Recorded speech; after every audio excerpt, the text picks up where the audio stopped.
Children, I am needed elsewhere. Just know that I'll always be right here on the negative $12 bill. Whoa!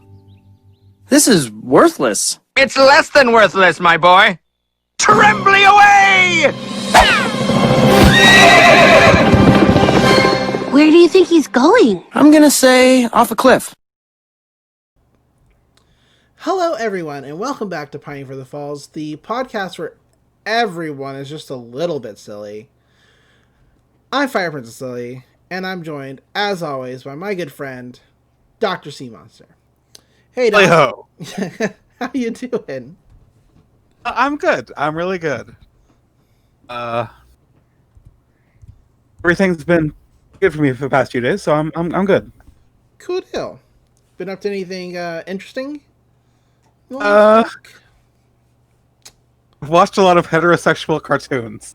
I mean, that's a lie. Okay, do you want to talk about that good gay shit? We can talk about that good gay shit. I mean, this is not the She-Ra podcast, but oh yeah, I guess spoiler warnings for She-Ra. If you didn't know, it's real gay. It's real gay. And the ending is just even more gay. And everything I wanted to happen happened. So it's more like Noelle Stevenson just wrote a love letter to me personally, and everybody else got to see it. So Can't believe I spent 5 seasons watching Noelle Stevenson's m/fanfic 80s cartoon show. I mean, if you listen to The Quartering, that's exactly what it was. It's just a big old fanfic, and it's a stain on the legacy of She-Ra that he never watched as a child. Because let me tell you something, dear listeners. The original She-Ra was a 30-minute buy all our playsets and toys commercial every week. That's what it was. And it's alright, that was just the time. All cartoons were basically buy all our playsets and toys commercials. Even Because of Ronald. Sorry, go on. Because of Go ahead. Oh, because even the Transformers, even the original G1 Transformers, which I do like and respect the heck out of, it's a toy commercial. Their movie was a toy commercial. Because of Ronald Reagan. Ronald Reagan did a lot of terrible things, but are we really placing the onus on him? He changed regulations for what you can air on television, and at the time you could technically have long form advertisements. So this is the fault of the devil, Ronald Wilson Reagan. Okay. So the same reason that we got toy commercial cartoons in the 80s is also the same reason that we have infomercials. Well, infomercials are fun, and that it's fun to watch people fail in the most ridiculous ways. Okay, well actually I can talk about that. Okay, so now regulations for what you can broadcast to children has changed since then. But I'm fairly sure it was Ronald Reagan changing the broadcast regulations as far as what you can hear. About infomercials, fun fact: do you know why they show inept? Oh, because most infomercial products are actually being sold to people with disabilities. Yes, they are. And so they have to market them to regular people so that, they get seen on TV, but it's really for people who need help doing regular things, like putting on socks or reaching a thing or whatever. So no, I get why people are oh my gosh, I can't hold on to this bowl of chips. It's because somebody who might have a disability of some kind might actually have a problem holding that bowl of chips. So I'm not making fun of people with disabilities. No, it's just really, I know you're not. It's just real fun. It's real fun to watch people who I'm trying to pour this milk, but oh my gosh, my arms are going crazy. It's pretty good. I think it's over the top on purpose a little bit. It's kind of a meme at this point. Yeah, absolutely. Back to that good gay shit. Back to that good gay shit. How did you like season 5 in general? In general, real good. Well, because all right, I tried really hard to like Catra throughout the entire show, right? Because she's super gay, okay? Like from the very first season, sleeping at the end of Adora's bed, doing everything to kind of annoy Adora throughout every season. That's some gay shit, okay? Beyond like being a disaster lesbian myself, that is like some super gay shit. But by the time season 4 rolls around, it's so hard to like her because Catra only knows one move, and that move is called double down. And she only can double down. And she eventually gets to the point that just doubling down is like goes wildly out of control. So like people mention like, well, I don't see how like trying to destroy the planet was like a good idea, and it wasn't a good idea. Like, and she turned on Atrapta and she turned on Scorpia, but the point was like she had doubled down so much there was just nothing left to do. Like at that point it was like either Entrapta's right and turning on her machine will destroy the planet, in which case I can't be blamed for it because we'll all be dead anyway, or it'll work and I'll look good because I'm the one who said to do it while everybody else said not to do it, and so I look great. So it's a win-win situation. It's a dire win-win situation, but that's Catra all over. She doesn't necessarily think the next thing through. She just does it because she has no alternative other than to just keep slamming it down. Because the real betrayal for Catra is that Adora left. It's not that the Horde is evil or that, the princesses are good. It's that Adora was always supposed to be there for her. Always. No matter what, that was the promise, and then Adora left. And it's not that she can't join Adora, she's just upset that Adora did leave because that is such a grand betrayal, so how dare she? And that's why we get to the point that we get to with Catra, is because she can't help it. She cannot help but just keep going and pushing until she is out of options. I mean, in general, that's pretty accurate. I mean, it's not like Catra's problem is she doesn't understand other options. She doesn't. She's a dumb jock, and her girlfriend's a dumb jock, so it kind of works out. Oh, yeah, accurate. I saw a meme where it was like two people or whatever, and Catra's face is on one, and Adora's face is on the other, and it says, when you go to the store, we need milk, and if they have avocados, grab 6. And the next image is Adora coming back with 6 jugs of milk saying they had avocados, and that's that's them. That's but I'm glad that I can like Catra again. I'm glad they made her likable again. Like she finally said, "Okay, I've done everything I can.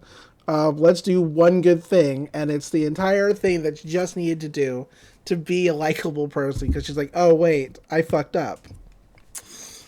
That is the gist of Catra in season 5. It's like, I fucked up. I need to start not fucking up.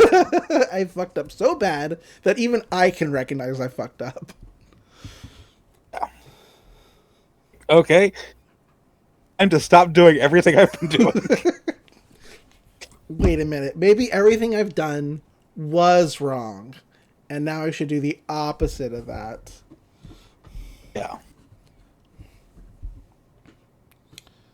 Like, because she didn't save Glimmer for Glimmer. Like, I didn't think she could have cared less what happened to Glimmer on Horde Prime ship. She saved Glimmer for Adora because she knew Adora was coming.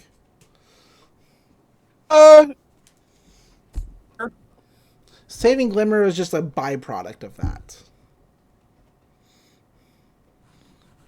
I'd say it's up to interpretation whether she just wanted to try to help Glimmer or was doing it for Adora. I feel like everything that Catra has ever done, has been because of Adora, whether that's good or bad. Okay, that's fair.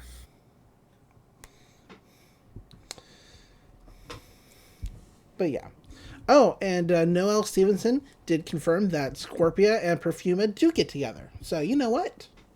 It's just good stuff. It's good stuff all around. You get 7 couples at the end, and they're all good couples. Yeah. And look, I'm going to say it right now.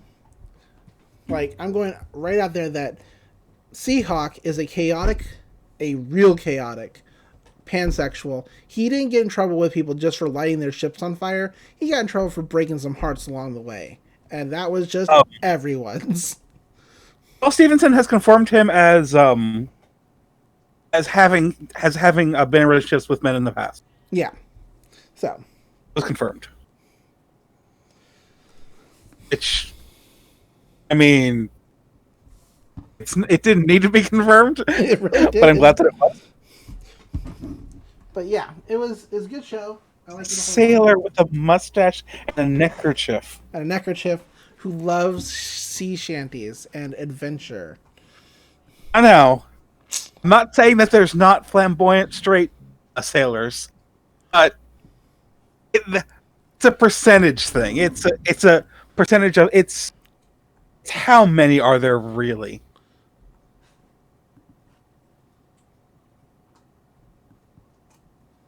Oh, Yeah, I'm still here. I'm sorry. I was reading something. And I am in Trap Deck Trash, so I'm very happy. Cool deal. I'm glad that you got what you wanted, and I'm glad that I got what I wanted, which was Catra not being a shit anymore, and Herdador just finally admitting that the root of their problem is that they can't just admit to each other that they love each other. If they could just like come together and say, hey, I have these feelings for you, I think we could have avoided a lot of problems. Basically. So kids, if you're listening, just be honest with your feelings and maybe you won't almost blow up the planet. That is... Or maybe you will. I don't know. Good lesson. Let's see. What else was gay this week? There any other? Technically, Hey, wait, yes. Lilith. Look, okay. Okay, look, we're gonna fight about this. We're gonna fight about this. Okay, I got a question. Just because they kissed in that episode doesn't mean anything. Okay, I'm actually not gonna fight you on this. Just because they had a kiss in a passionate in a heated moment doesn't mean that guarantees Harley Ivy is endgame. Yeah. I'm not going to argue with you I'm not going to argue with you about that. I am going to say that I still think that's what they're doing. I'm not going to say that one moment is automatic confirmation. Okay. All right. Glad we can agree. I'll admit that I'm a little less skeptical, but so long as I can continue to prepare myself for the absolute worst, which is Ivy marrying Kite Man, fucker, I can't be hurt when they do it. I'll be angry, but I can't be hurt. That is what... It's the Catra method. Okay. Actually, I just realized there's a third option. Oh? What if it ends in polyamory? Kite Man fucking sucks. Okay, but Chloe and Ivy have an open relationship in the comic. They're a couple, but they're also open. Yeah. I mean, at least they were. But Kite Man fucking sucks. Doesn't suck in the show. He does. I hate him.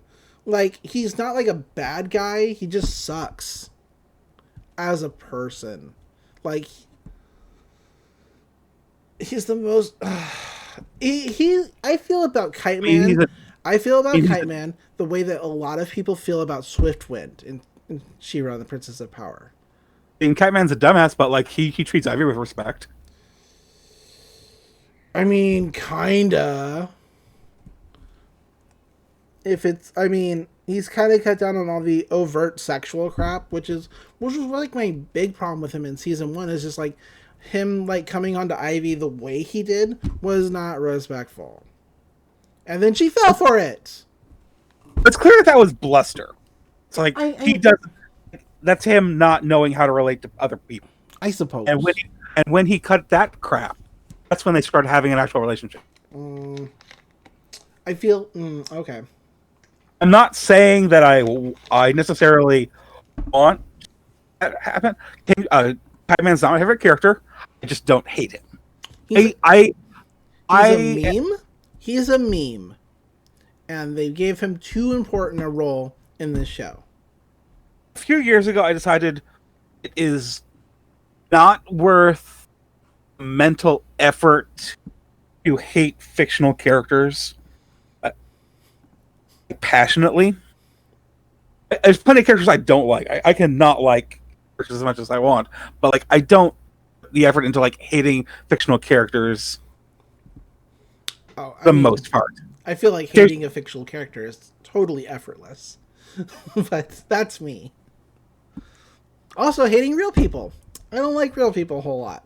Well, I mean, okay, let me rephrase that. There are certain people that I don't like a whole lot.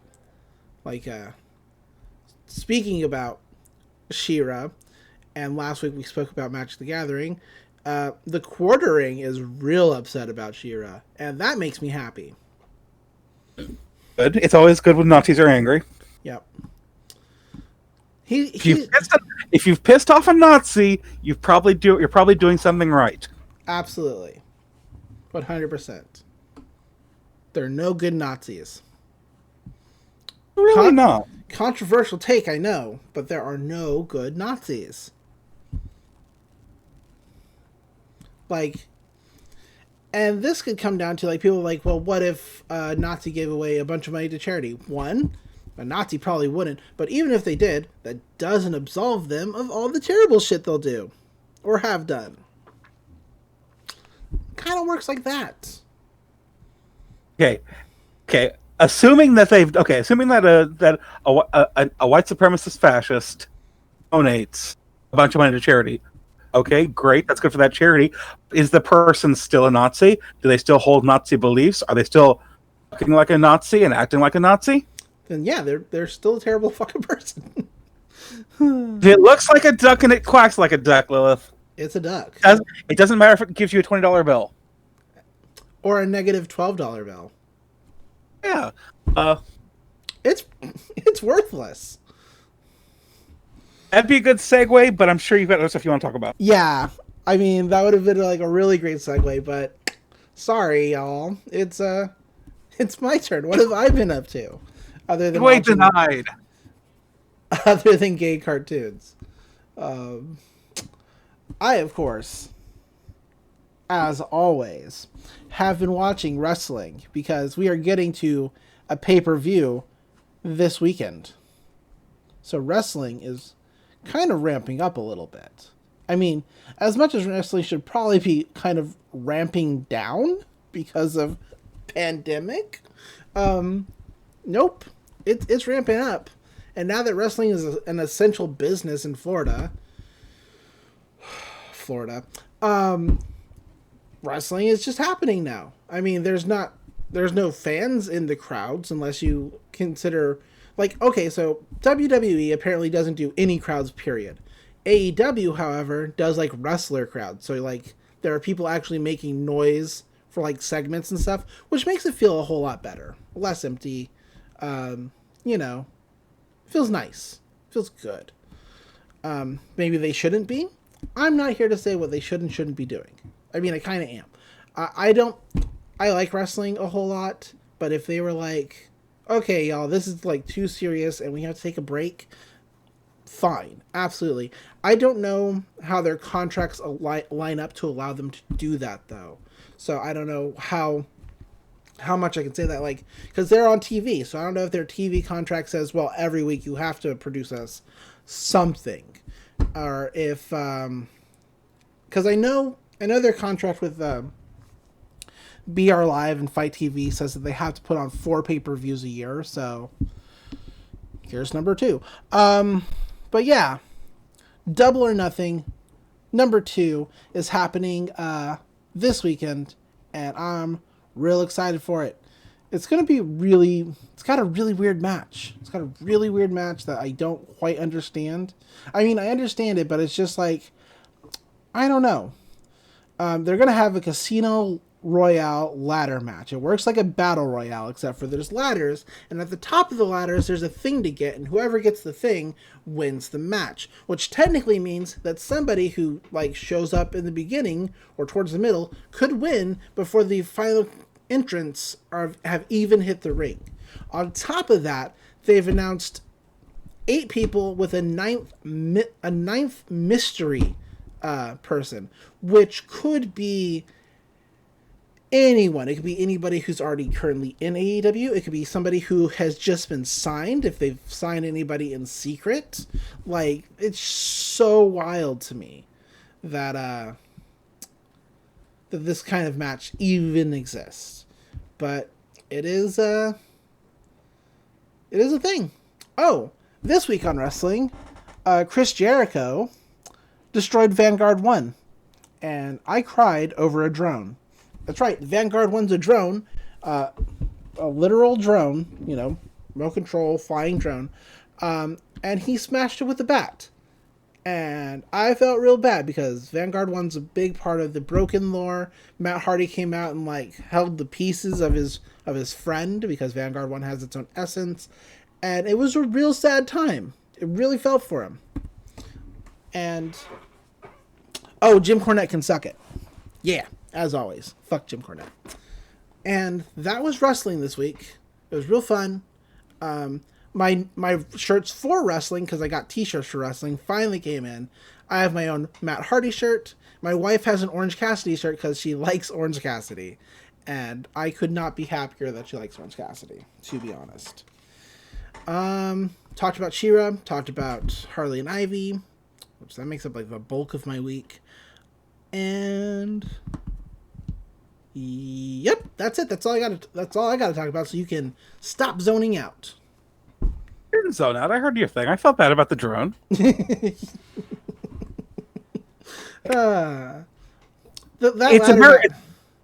a very human thing to get attached to objects. Like, everyone loves their fucking Roombas because it's just in human nature to believe things that are alive. That's just how our brain works. Well, Matt Hardy has always treated Vanguard 1 as though it were alive. Like, it has its own essence. It can talk back to him, and he understands it. Chris Jericho has cut 3 promos on this drone, talking to the drone itself, offering it a place in his group, the Inner Circle. So it's been really humanized. And then he smashed it with the bat. I'm actually looking at the video right now where him and his goons are hitting the drone with a bat and stomping on it and yelling at it. It's a weird segment, but it's, hurts. But you know what? We can talk about Gravity Falls now. I don't think I have anything else left to talk about. Other than a mystery guest is just weird for that kind of match. But anyway. Yeah. Let's see. So are you ready to talk about Gravity Falls? Let me see if I did anything. I watched a few episodes of DuckTales. I had seen the first few episodes. Ooh, DuckTales is great. I had seen the first couple episodes, and I have started over to get back into it, but I'm only a few episodes in. I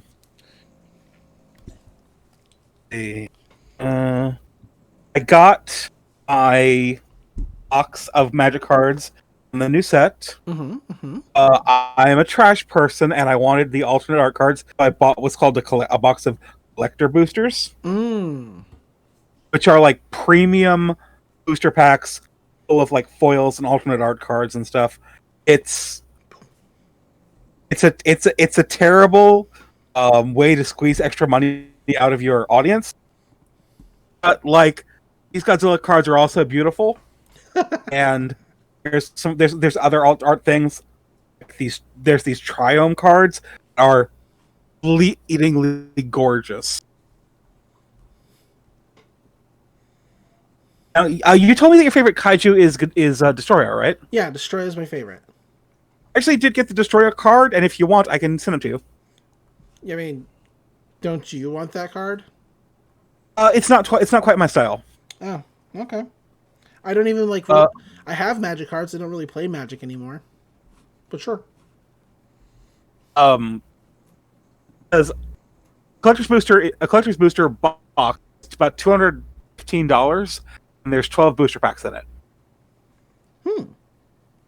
And they're still 15 card booster packs, and like every card in it is what's called a premium card, which means there's like three or four commons, but they're foils. Everything else is like a rare or an uncommon. You get like 6 rares in a collector's booster, plus they're all like alternate art or foil or something special, and I think we've discussed this in a previous episode, because the new Magic set is giant monster themed. They've got a cross promotion going with Toho to have Godzilla arts on some of the cards. Yes. And I got a foil. I got Ghidorah, which is my favorite antagonist kaiju. My favorite heel. My favorite Godzilla heel. Didn't get Gigan though. Didn't get Gigan, which is okay. Gigan's only like my second. They did use the Final Wars character design for Gigan or the card, which I think works really well. They mostly went with slightly more classic styles or the other kaiju. I'd naming specific eras, but I don't really know movies by era. Right. I'm not 100% on which era is like what time period. I don't want to like mispronounce Japanese words. I'm sure I'd mangle one of them and use the name of my local Japanese supermarket. Oh, that'd be bad. As a Seiwa era or the Daido era. If those are actual time periods in Japan. Anyway, talk about Gravity Falls. Before we do, real quick, and we'll get right into it. Yesterday, one of the creators of The Matrix shit all over Elon Musk and Ivanka Trump, and it was amazing. So,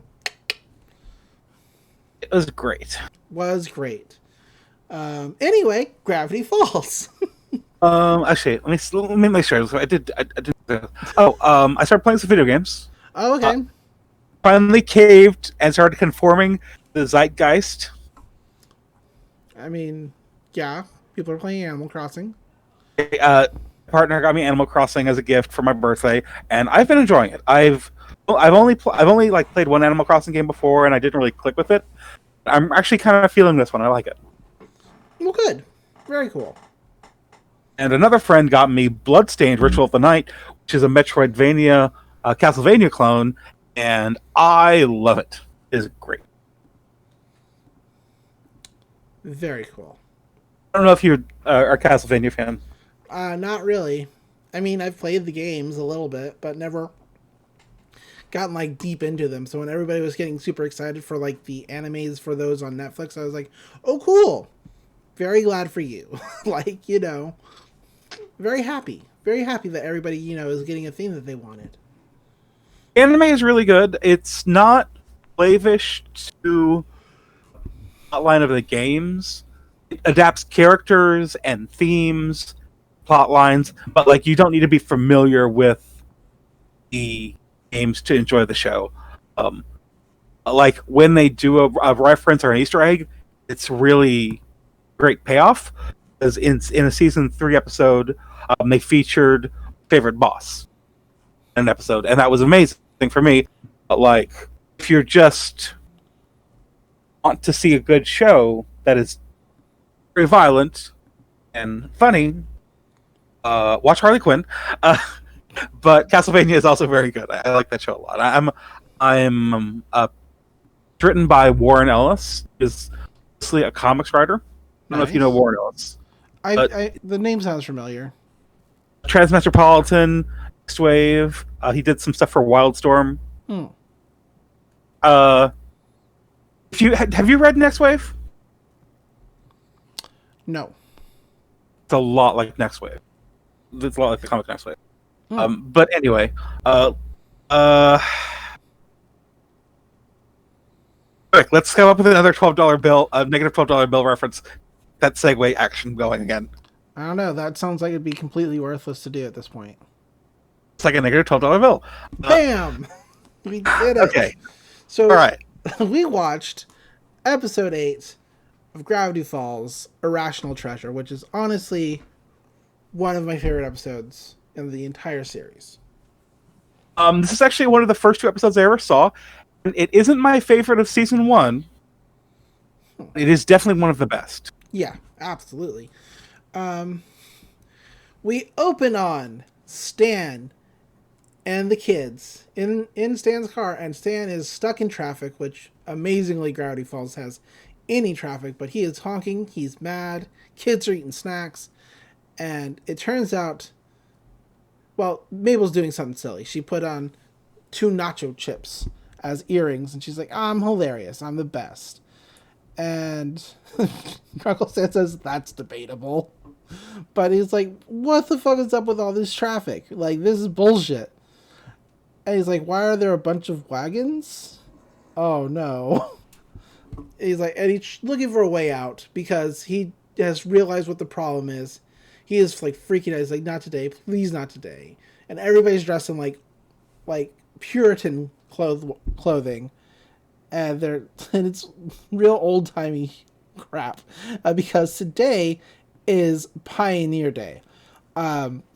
Which we'll find out here in a second, because Dipper's like, what the fuck is going on? And Girl says, like, we gotta get out of here before it's too late.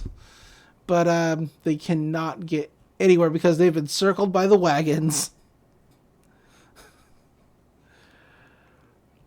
Mabel is like, this, I have a good feeling about today, because she spots a cow right outside the window. And that's our intro to this episode. It is Pioneer Days at Gravity Falls, a day where they celebrate the town's founding, which, you know, lots of small towns in various states have these kind of days. I mean, I don't think they have them to this extent where everybody, you know, has to dress up in, like, old pioneer clothes and pretend they don't know what cars are. But, yeah, you know, lots of places have this. I believe the town I grew up in high school did a Pioneer Day. Not like this, but yeah. Like, you know, so this is very familiar to me as, like, a person. Because I'm a city boy. I'm a Texan, but I'm a city boy. Mm-hmm. So I'm like, my hometown doesn't really go that hard into, like, I mean, well, how can you? You're from Houston. Like, that's not like a dig at Houston. I will dig at Houston all day long. But Houston's just like, it's a big city. They don't have nobody's keeping track of when the town was founded. I mean, I'm sure somebody is. I'm sure they're like, hey, you know, it's like the anniversary of whatever. But they don't, like, do this. We don't really do, like, in-ear stuff. Yeah. I like some of the smaller cities around that are, like, Houston. Mm-hmm.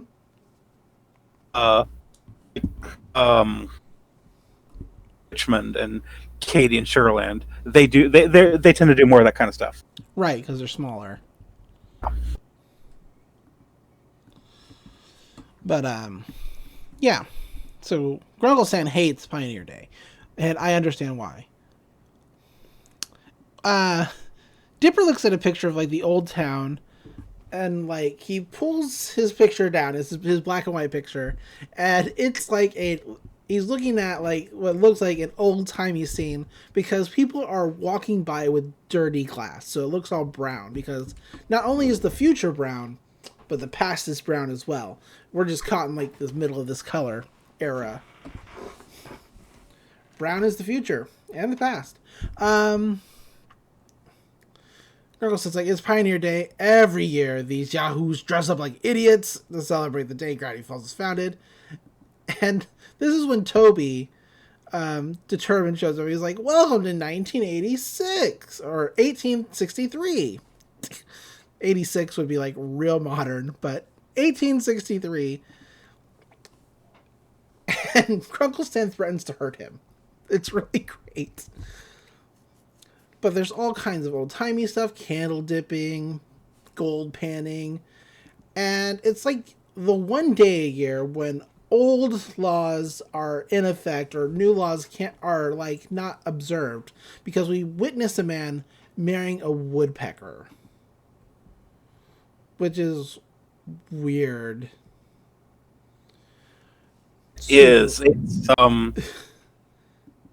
that's a running. It becomes a running gag for the series. It's still weird. It's still weird. Yeah, in Gravity Falls, it used to be legal to marry woodpeckers, and now that it's Pioneer Day, he can do it, and everybody's just watching him do it. Nobody's being like, "Come on, Terry." It's just like a Pioneer Day. It's not. We're not really back in the olden times. Just stop being stupid. But no, they just let him do this. Oh, actually, it turns out that it is still legal, and during modern days to marry woodpeckers in Gravity Falls. So I guess this is just a normal occurrence, and we're just seeing it now. Yeah. Okay. But it turns out, they get announced like, "Hey, everybody come to opening ceremonies." The twins are like, "Hey, you're gonna come, Grunkle?" So he's like, "Nope. I'm gonna go back to the mystery shack, and if you go hang out with these people, start talking like these people, you're dead to me." To which they immediately start talking like the Pioneer State people. It's pretty good. It's fantastic. Mabel says, "Well, Hornswoggle my haversack," is real like nobody, not even back then, talked like that. But it's real good. But Girl says like, "You're dead to me." Sheriff Blubs is like, "All right, we're gonna do this now, like with this yield thing," and his deputy comes out and he's like, "I'm ringing a bell. I'm real great at ringing this bell." And a lady gets robbed in the crowd. She's like, "Oh no, I'm being robbed. Help, police!" But they just continue with the ceremony and ringing that bell because he sure loves ringing that bell. But we find out that this day is really to celebrate the Northwest family. Because Pacifica comes out and she's like, "I'm Pacifica Northwest. And I'm also very rich. And as you know, my great, however great grandfather founded Gravity Falls. And if you got the pioneer spirit, you can come out and introduce yourself." Which Mabel's like, "Oh, fuck yeah. Audience participation. I love it." And Dipper's like, "Isn't that your arch enemy?" And she's like, "No, that's just all water under the bridge. That's whatever." But not for Pacifica, who gives her like this look of, "Oh shit, it's Mabel." She kind of gives her the stink eye. She does give her the stink eye. Mabel comes out and it's like does for like her bit of being sort of silly and ends up chanting like USA, which the entire crowd's like, "Yeah, USA, USA," including one guy who is just like, and we'll see him again in this series. I don't know how often, but I do recognize him. He's just a guy who's always wearing an American flag and on his shirt and on his hat, and anytime the USA gets mentioned, he chants it and cries, which is what he's doing. He's just so happy. He's also got a mullet. Yeah. Pacifica's like, "Look, Pioneer Day is for like serious people, and you look and you act ridiculous. So get the fuck out with your puppy sweater." And Mabel's like, "I can be serious," and she makes like a face. To which Pacifica goes, "You have chips hanging from your ears, which is stupid. And I'm really embarrassed for you. Get the fuck out of here." But she's embarrassed Mabel in front of everybody and turned the audience back, clapping for her rather than clapping for Mabel because they are indeed arch enemies. This ends with Pacifica asking, hey, who wants to hear more about me? And then they take a picture of the Northwest family because they're perfect. They're not perfect. And I mean, if Pacifica wasn't the obvious proof that they're not perfect, we will get an entire episode about how the Northwest family is all terrible. So Dipper and Mabel are like, come on, let's get out of here. We cut to Colonel Stan, whose car is stuck in the mud. He asks for somebody with a donkey to help him out, and he's like, here in 1863, I've never even heard of, what do you call it, a car? What is this magic wheel box? And Stan's like, Steve, you're a mechanic. Come on, for Pete's sake, just help me out here. It's like... He's like, cut me some slack, and this guy just continues to go with his bit. He's like, I've never heard of this term, slack. And Grego's like, I cannot take this anymore. I'm getting dumber every second I'm here. And he's like, and he starts to throttle Steve. To which the police show up, and they're wearing their police uniforms, and Stan's like, oh, look, it's the constable. What are you going to do, throw me in ye stocks? And he laughs about it, but he gets thrown in the stocks. It's exactly what happens. To which Gideon Gleeful shows up in the most ridiculous outfit ever, which I think, honestly, if like we had a show about Gideon, he would probably wear this at least every so often. This looks like something he would totally be into. But it's like one of those old, like one of those old boy outfits for children, like with the bow, and it's very... I think it's a specific reference to it's a reference to a specific... Yeah, it is a specific reference to a specific, like, period of time and style. Like... But I think Gideon would just have this outfit. But, yeah. Stan's like, nice outfit, Gideon. You look girlier than usual. And, Gideon's like, well, Stanford, I'm just a humble tomato farmer just trying to sell his wares. Oops, dropped one, and he throws it right at Stan. So he does this again. And it's really good. Stan just curses Pioneer Day. I love this episode so much. Mabel's eating old-timey saltwater taffy or caramel or whatever. And she's like, hey, Dipper, do you think I'm silly? And Dipper's like, what? No, not at all.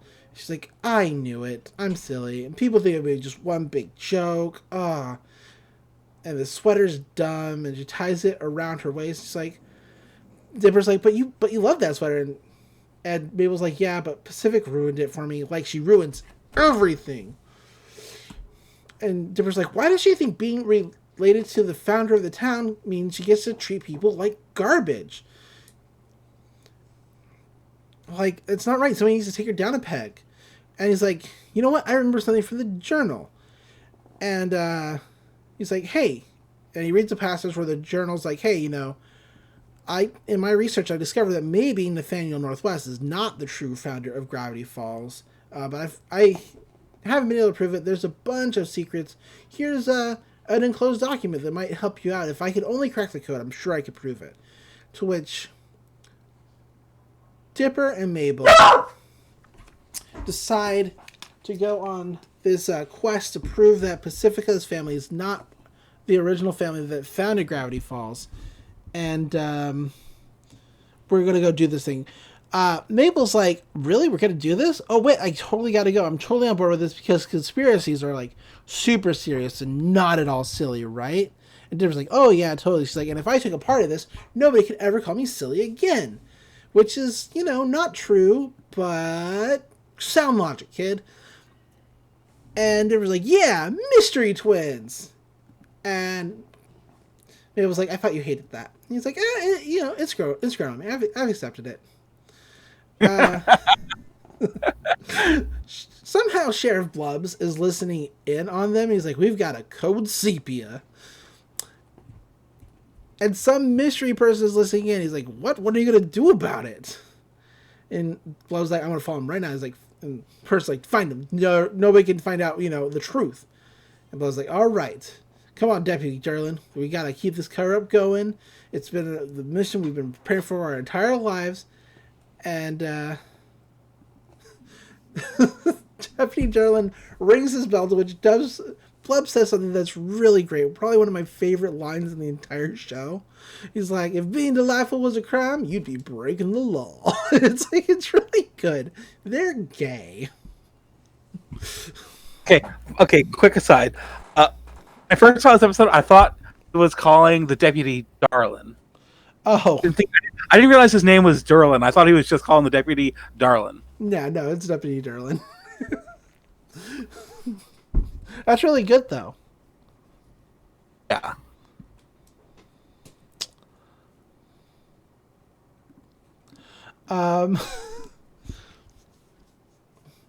Deputy Darlin's ready to go get him. They chase after them.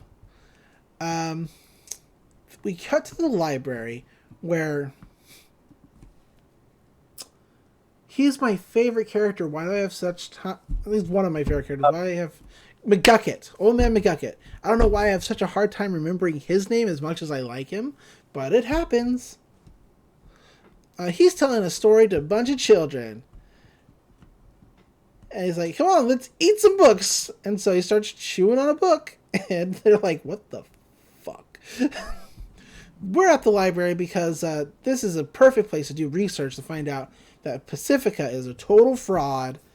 And Mabel's like, I'm totally serious. I'm reading this book. And Dipper's like, okay. They're looking at a projector to go over like the glyphs on this piece of paper that is the key to solving the mystery of who founded Gravity Falls.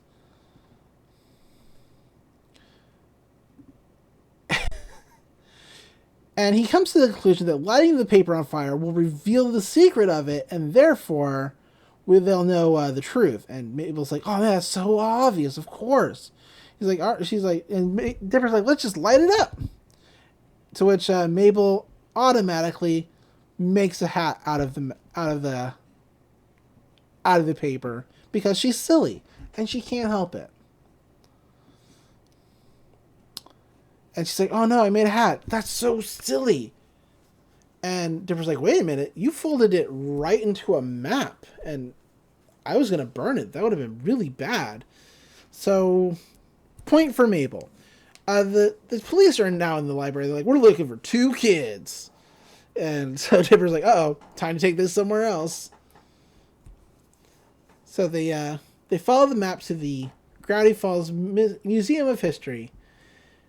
And Dipper's like, all right, you know what we're going to have to do? We're going to have to break in. And he gets super serious to immediately jump cut to them getting their free Pioneer Day passes and 1 blue and pink balloon. But Dipper keeps a serious face on to say, we're in. It's really good. Mabel's like, okay, so what are we going to do next? Steal Thomas Jefferson's ribcage? And Dipper's like, no. According to the map, the next clue about the real township founder should be right here. To which they cut to a piece of what looks like really modern, hard to interpret art. It's a big triangle. And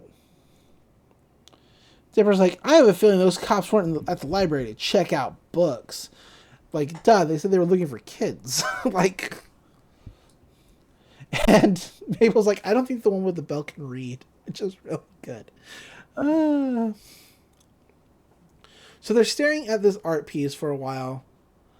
And Mabel is so bored that she eventually just turns her whole body upside down, which makes the art piece make sense. It turns out it's not abstract, it's upside down, and it's an angel pointing. And Dipper's like, I've seen that statue. I've seen it in the cemetery. They both quickly get up, which leads to a head rush. And of course, the police are now in the museum. And Deputy Darlin's real sad because the lady ran out of pink balloons. And he's like, why did we even come? It's real good. Yeah.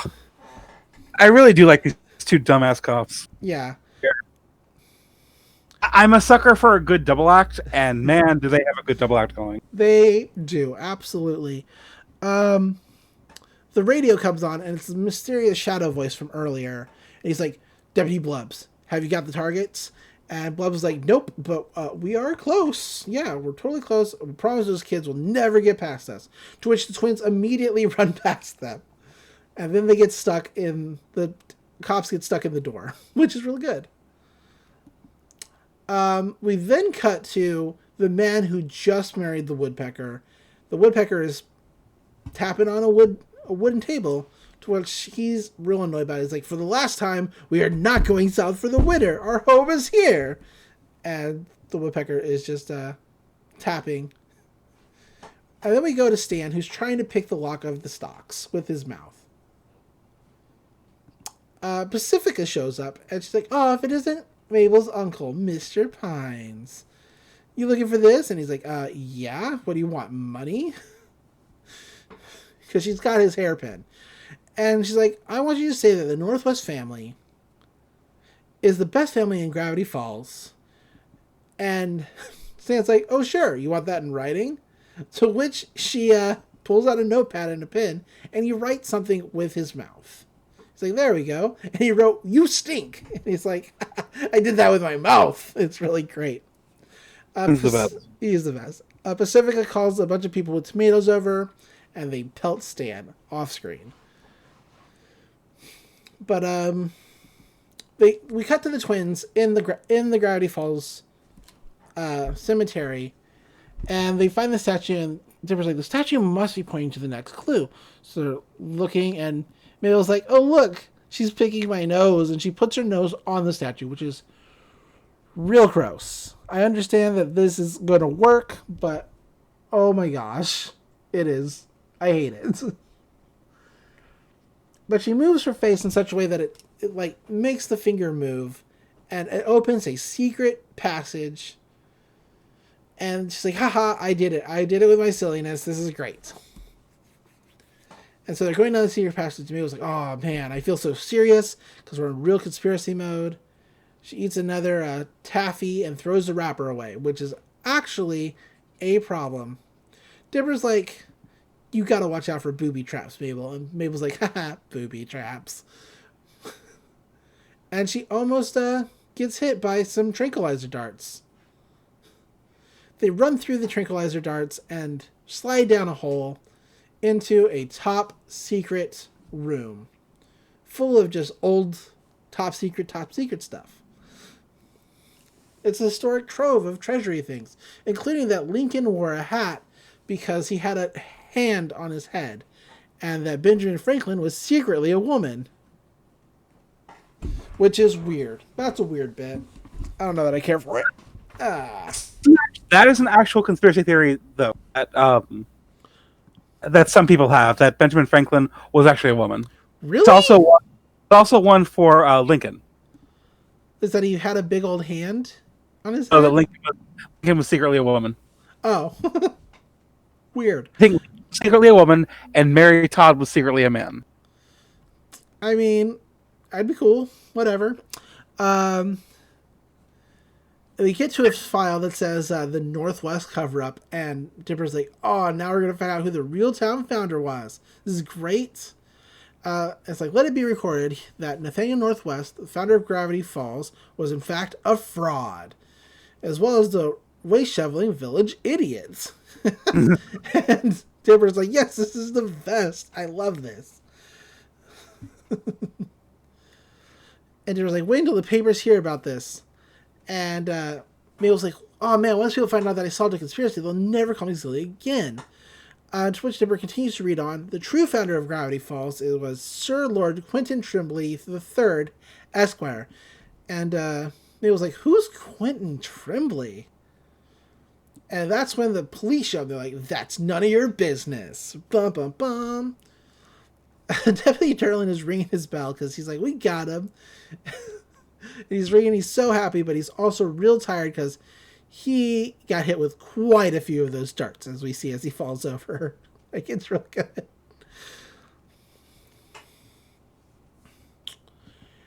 Deputy Jones like, I hate to do this, but Quinton Trembly is a matter of national security. And the Deputy Jones is still trying to cheer excitedly, but he thinks he's colorblind right now from all the darts. Mabel's like, who is Quinton Trembly? And Dub's like, see for yourself. And he pulls out a reel of old film, which is an old black and white movie, which Mabel's not happy about the black and white part. But it's all about Quinton Trembly. She's like, and the video's like, if you're watching this, you're one of 8 people who has the clearance to view this information. So this is like a real thing. And he even goes on to say, in fact, I myself will be shot as soon as this filming is complete. Just, and he's like, what? No. Huh. Well, that's a relief because they tell him that, he's not going to be shot. He talks to someone off screen. He's like, oh, well, that's great. Yeah, that's great. And he's like, of all of America's secrets, the most embarrassing was that of Quinton Trembly, the 8.5 President of the United States. President, 8.5, go the twins. After winning the 1837 election in a landslide, Quinton Trembly quickly gained a reputation as America's silliest president. He waged a war on... Quick.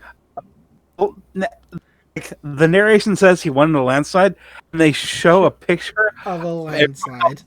A landslide. Yeah. It's really good. So, a great visual gag. It is a good visual gag. He waged a war on pancakes. He appointed 6 babies to the Supreme Court, which they're actual babies with mustaches and top hats, which is important for later. He also issued a proclamation to de-pants America. His State of the Union was terrible, which is Quentin saying, we only have one thing to fear, and that is gigantic man-eating spiders. Which, you know what? Truth. He was kicked out of office, and he left to form Gravity Falls, is basically what it comes out to. Right after plummeting into a ravine. And they're like, so we erased Quinton Trembly from history. He was replaced by William Henry Harrison as president. And that's history. And nobody... And we put out that Nathaniel Northwest was the founder of Gravity Falls because Quinton Trembly fucking sucks.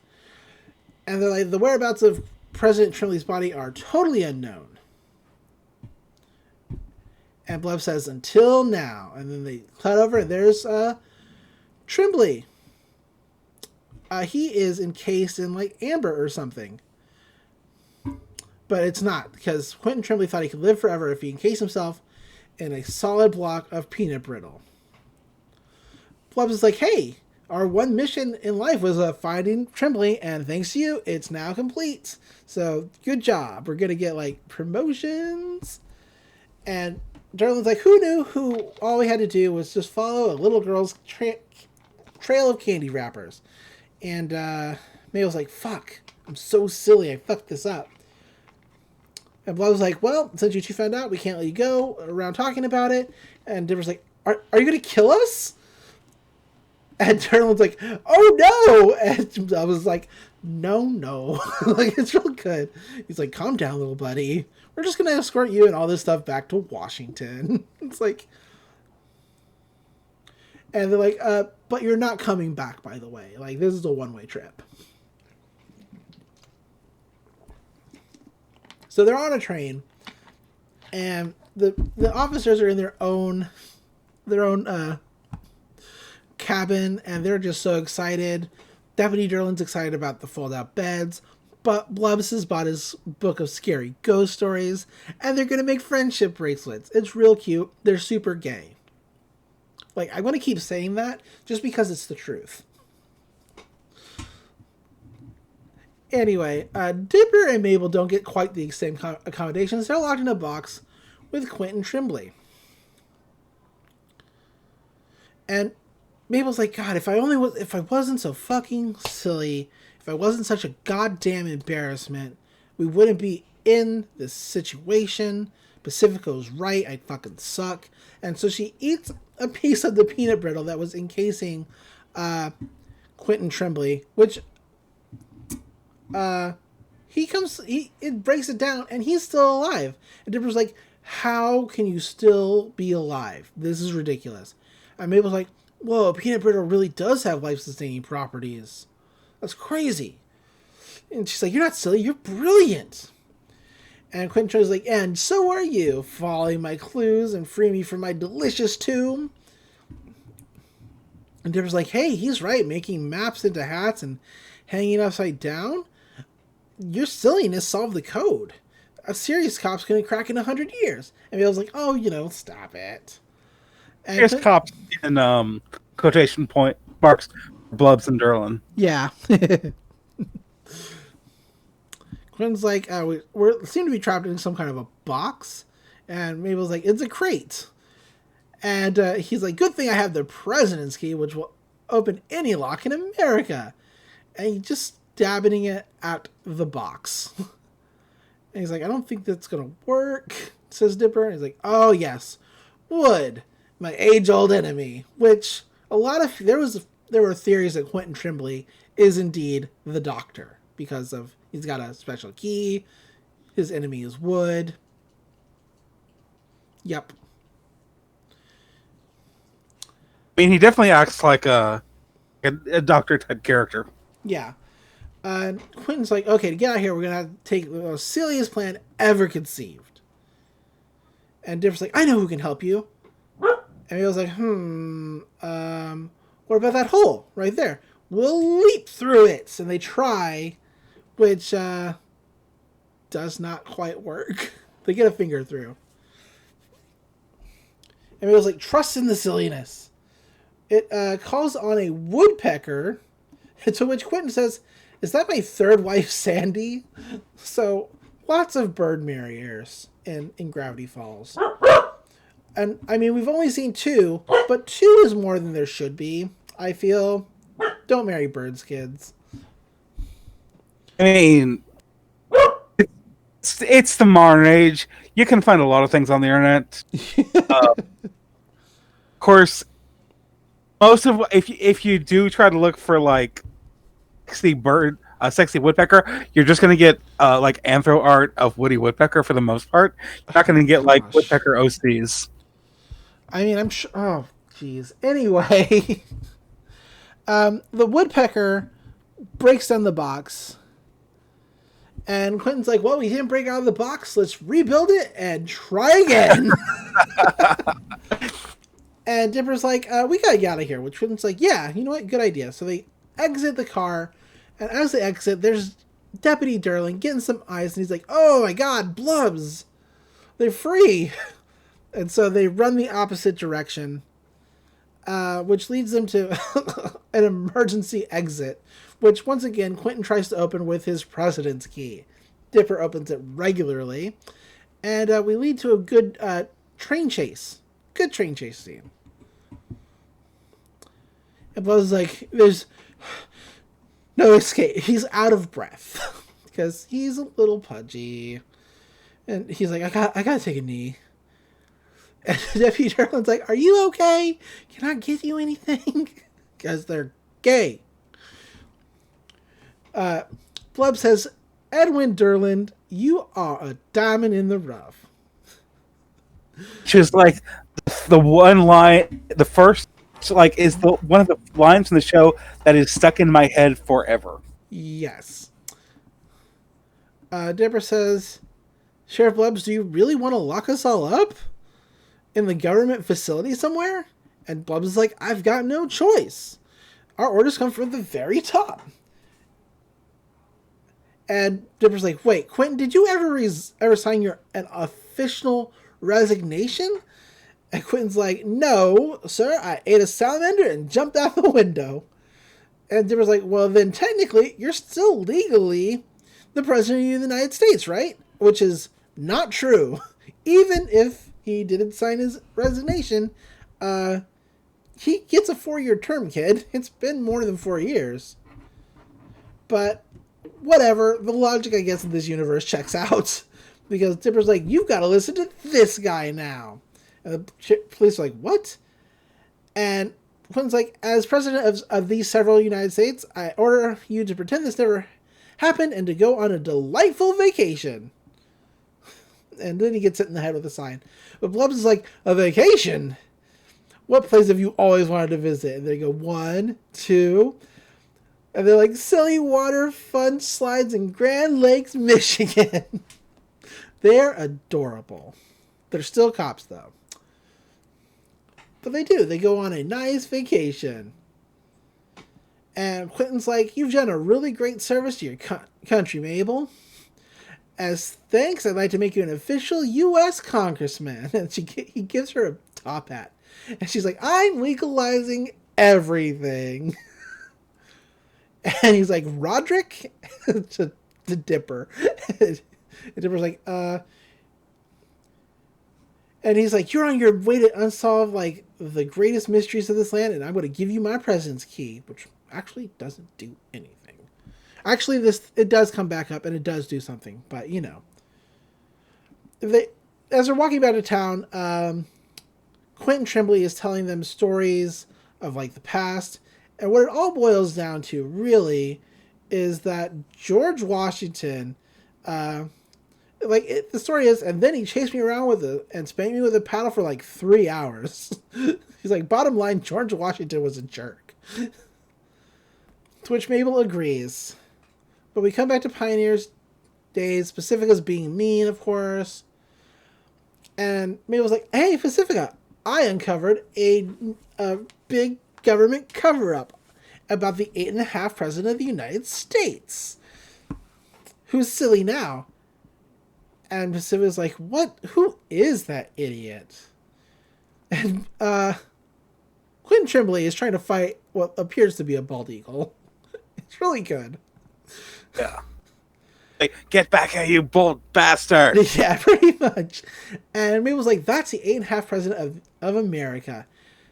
And now what you're thinking is, how is he still alive? Well, it turns out you can hibernate in peanut brittle, and Pacifica cuts her off by laughing. She's like, wow, you really are a sad, dumb little girl.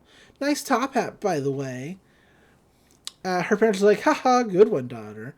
And she's like, oh, I see your car stuck in the mud. Enjoy walking home. Like, Pacifica's the worst. Oh, yeah. And it's like I said in the last episode, it's a great foil for Mabel. yeah. And they were like, hey, aren't you going to tell her about, Nathaniel and how he's a fucking fraud? Come on, tell her. And he was like, you know what, Dipper? I've got nothing to prove. I'm silly. And I'm all right with that. I'm totally cool. I'm silly. It's awesome. And I'm above that. And Dipper's like, you know what? Well, I haven't learned anything. And he whistles, and he calls to Pacifica, which stops the car for some reason. And he's like, Nathaniel Northwest didn't found Gravity Falls. Your whole family is a sham. Deal with it. To which Pacifica's like, what, Mom? And Dipper's like, man, revenge is underrated. Because he feels really great. That felt awesome. And Quinton's like, children, I am needed elsewhere, but just know I'll always be right here. On the negative $12 bill. To which Dipper says, whoa, this is worthless. And Quinton's like, less than worthless, my boy. And then he hops on a horse backwards and rides away. And Mabel's like, where do you think he's going? And Dipper's like, well, if I had to guess, off a cliff. We cut back to Grunkle Stan, who's still in the stocks. And he's like, and Zeus came by talked to me for like an hour. And Mabel's like, oh, you've been through so much. Dipper pulls out the president's key, and it does unlock the lock. And Grunkle says, what's with the top hat? And Mabel's like, I'm a congressman. And Grunkle says, like, pardon me? She's like, you're officially pardoned. Both the twins laugh. And Grunkle says, like, oi, you're never going to make any sense, are you, kid? And Mabel's like, no, I'm not. No, I'm not. Mabel, away! As she jumps backwards and crashes into something. And that's the end of the episode. The end credits is Quinton Trembly talking to the esteemed gentleman of the United States Supreme Court, which is the babies he appointed in the first place, which is crazy to me. All right. So do you want me to go straight into trivia? Go for it. About the babies in the Supreme Court thing, there is actually no age or credential requirement being on the Supreme Court. Oh. So theoretically, there could be babies on the Supreme Court. President could just elect literally babies. Huh. I don't think they'd make it through the vetting process. You know. No. Never. Let's. We don't have any guest stars this week, so I can't do my friend of the show guy because Trembly is voiced by Alex Hirsch. Yep, Alex Hirsch. He does most of the voices. And this episode also has the origin of the "Wow, this is a worthless meme." Yes, it's a real good meme. I like it. So it's a very good meme. Most Gravity Falls memes are all really solid. There is a secret document in this episode that mentions a time-devouring baby trapped in a glacier in Antarctica, and he's going to appear in the next episode, which is the Time Traveler's Pig. I missed that. Nice. Yeah. The serial number on the negative $12 bill can be deciphered into the word blind, which is an early hint to the Society of the Blind Eye. So, there's lots of good continuity stuff in here. It's definitely one of the best. Again, Gravity Falls doesn't have bad episodes for the most part, but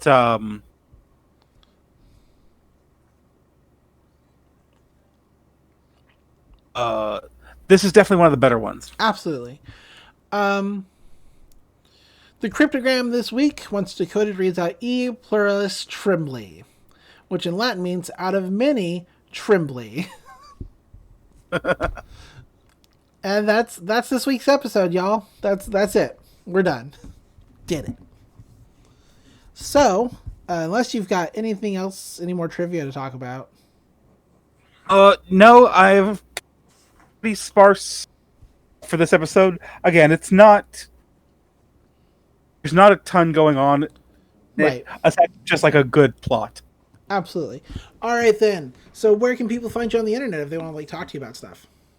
I am on Twitter way too much. I am at Dr. C Monster. That is at DRC Monster. Come and see me be in Trap Deck Trash live. You can find... Oh, go on. In Trapta, how come Noel lets you have 2 Hordaks? I do like Wrong Hordak. Wrong Hordak's great. He's a treasure. You can find me, as always, on Twitter at ThatFirePrincess, spelled D-A-T. You can find me on the numerous podcasts I do. You can find me on YouTube. You can find me on the internet if you look. Just find me. I'm around. Totally around. If you find me, I'm just going to be talking about gay stuff and wrestling. Gay stuff and wrestling, that's my brand, apparently. It is now. So, yeah. Until next time, everybody, remember... Reality's an illusion. The universe is a hologram. Bye, cool. Bye! Bye! Esteemed gentlemen of the United States Supreme Court, I implore you to rethink your decision. Very well, but who would you have replace me? Mama. That old crone? Chief Justice Num Num, you're spitting up on yourself now. Oh, come on. This is a courtroom. This is a dark day for America.